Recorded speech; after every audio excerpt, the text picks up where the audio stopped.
You prepare for the worst and be pleasantly surprised by the best.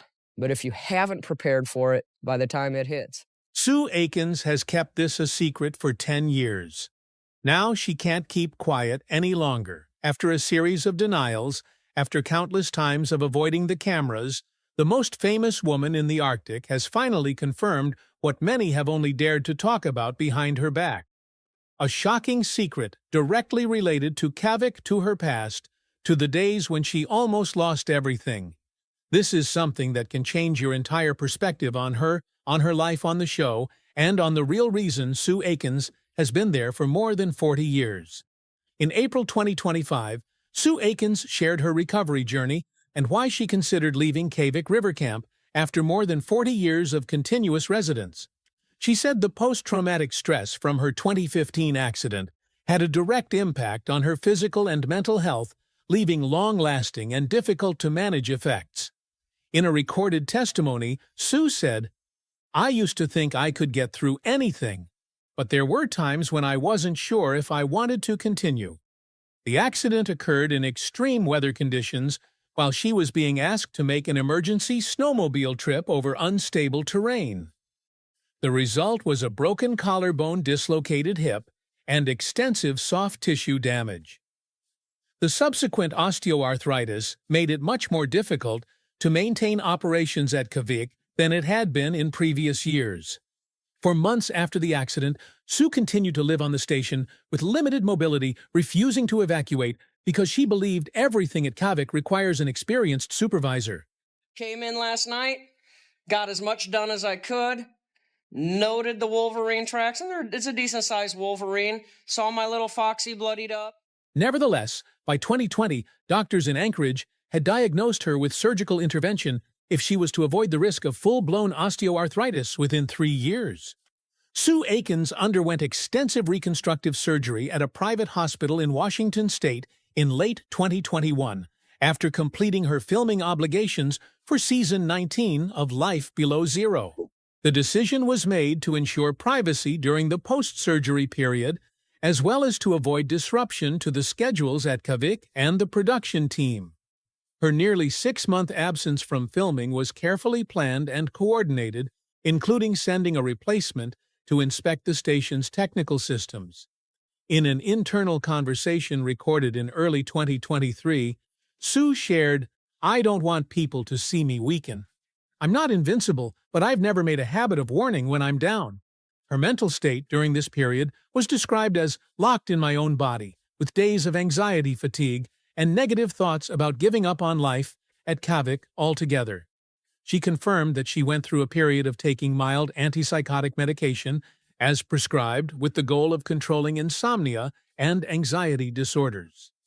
The decision to return to Kavik in June 2022 was based on a positive medical assessment and a personal commitment to continuing to maintain the station at a stable level of activity. Nevertheless, Sue admits that at that time she was considering the possibility of preparing for a withdrawal within the next 5 years.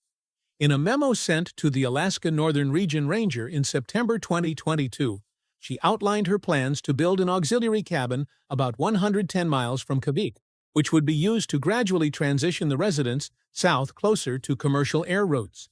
In addition to the physical effects, the post-traumatic period also saw Sue face a prolonged psychological crisis, which she described as the breaking point of solitude.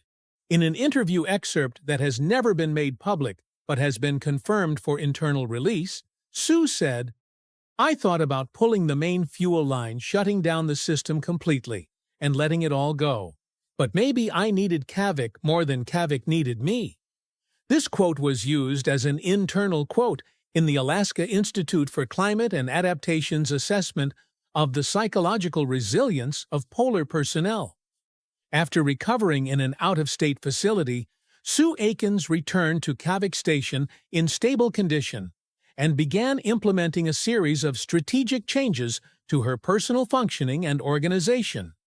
Since July 2022, her entire living system has been adjusted to reduce stress on her musculoskeletal system and facilitate the reestablishment of appropriate post-operative exercise habits.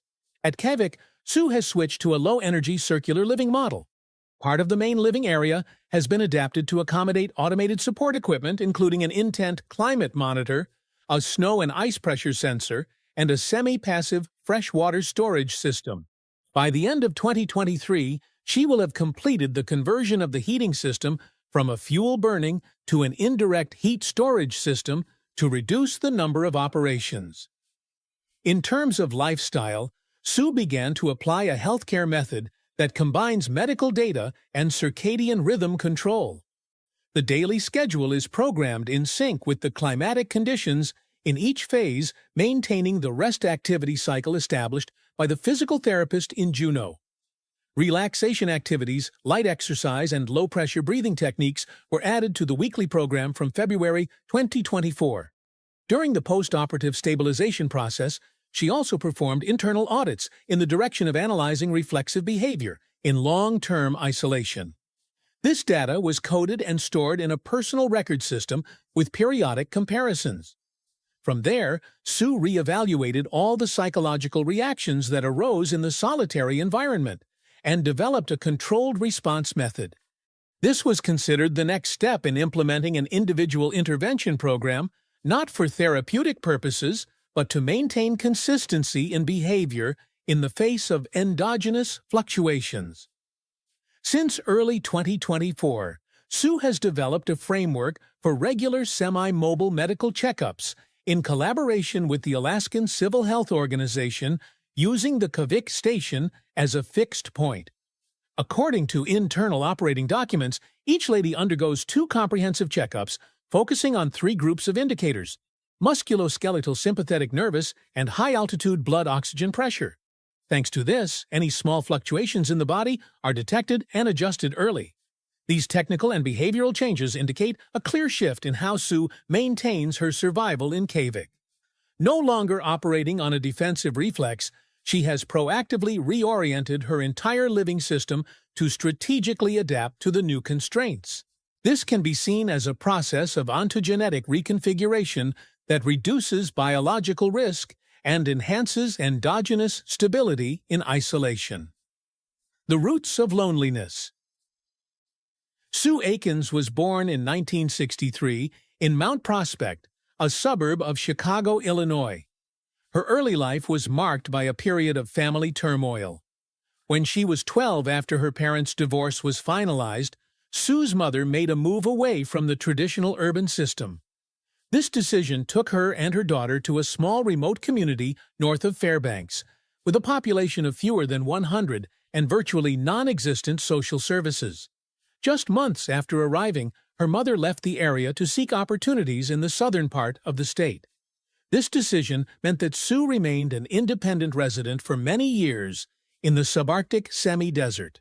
During the entire period from 1975 to 1979, she had no direct legal guardian, no access to social assistance, and maintained her own life based on self-education and environmental adaptation.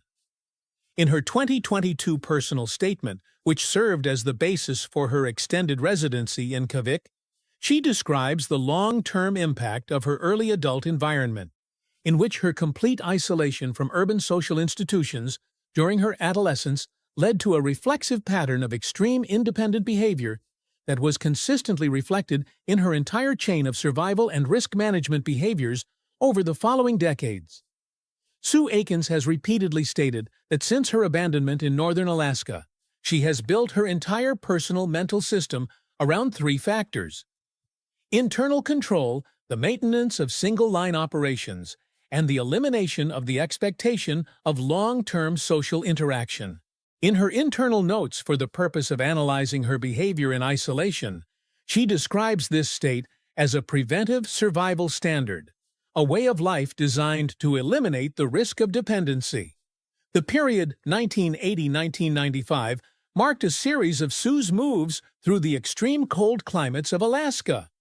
She resided in Bettles Coldfoot and Wiseman at various times before officially establishing the Kavik Station in 2002. Land use records compiled by the U.S. Bureau of Land Management show that she was the only person to register a personal use right on the land with extreme weather Category 5 for nearly 2 consecutive decades.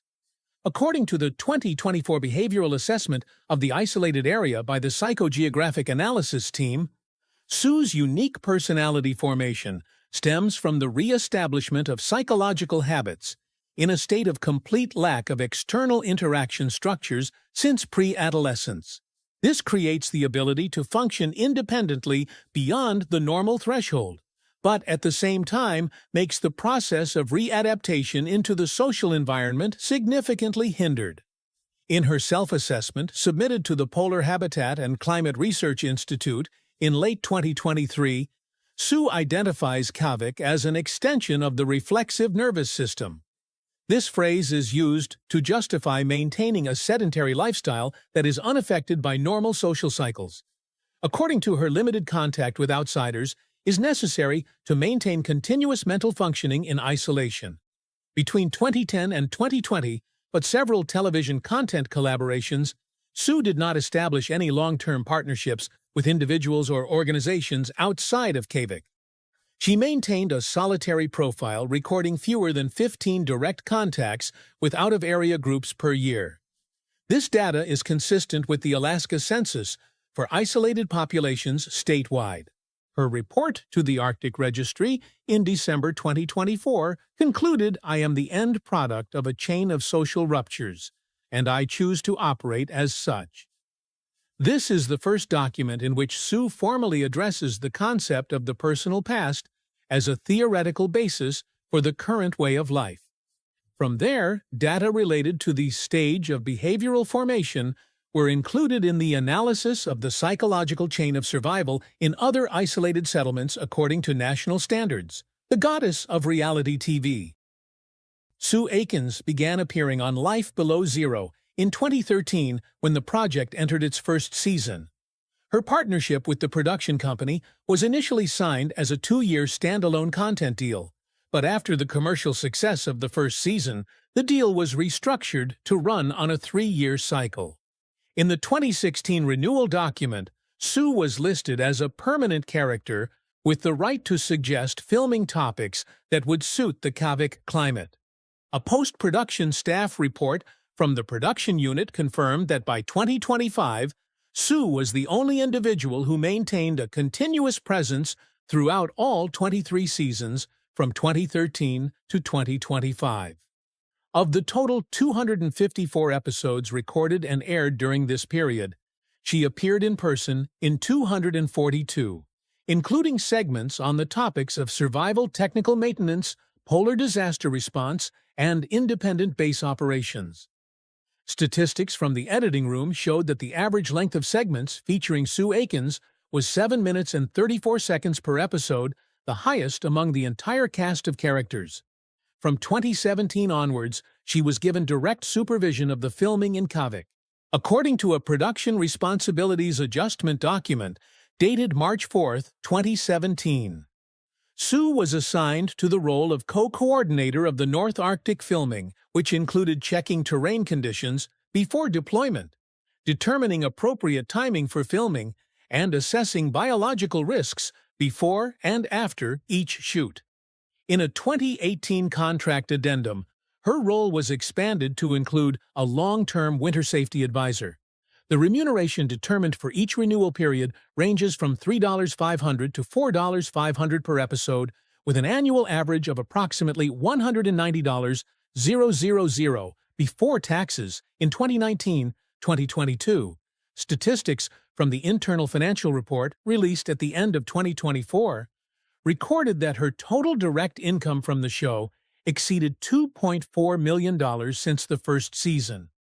The majority of the income is reinvested directly into the maintenance and upgrade of the systems at kavik, including food storage, weather monitoring equipment, and auxiliary power stations. In addition to her on-camera work, Sue Aikens has also been involved in a number of off-camera productions. In 2022, she was listed as one of 3 executive producers on the action film Panama, released by Voltage Pictures. According to the production's disclosure, she served as a field consultant, specifically working on the extreme climate and highland ecosystems.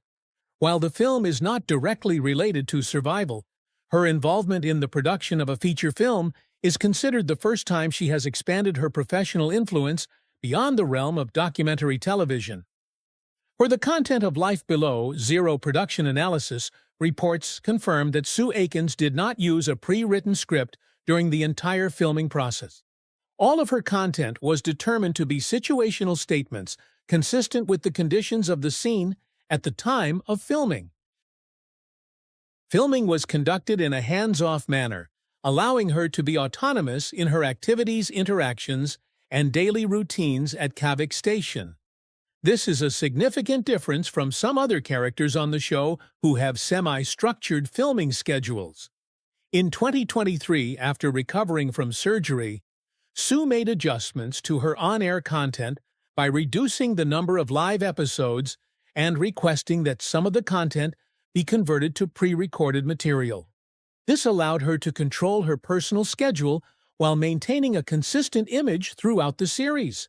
In an internal memo in August 2023, the production representative confirmed that this change was to protect the character's long-term health while preserving the original value of Kavik's image. Based on the summary of activities, the period 2020-2025 marks a period of financial, professional, and public identity stability for Sue. In her 2025 media self-assessment report, she stated, "I do not intend to become an icon, but Kavik needs someone to keep the image true to its nature. That is why I maintain a presence in front of the camera." This statement is quoted verbatim in the internal archive to confirm the integrity of the character brand associated with the actual geographical and environmental conditions. Ice Legacy. According to a 2019 U.S. Bureau of Land Management Land Use and Residential application, Sue Aikens filed to purchase a small log cabin in the Talkeetna area of southern Alaska, which is in a more temperate climate zone than Kavik. The property is classified as an accessory dwelling, not a commercial or productive one. In her written explanation for the application, she identified the cabin as a fallback vacation home in the event of adverse long-term climate and personal health conditions. The property's reorganization marks the first time since 2002 that she has added a second residence outside of Kavik to her administrative record. Updated data from Kavik's internal logistics management system shows that from 2021 to 2025, Talkeetna cabins will be used on average twice a year, for 10 to 14 days each time. Activities there include climate testing, monitoring body responses to thermoneutral environments, and creating personal biomaps for long-term health analysis. A 2023 report to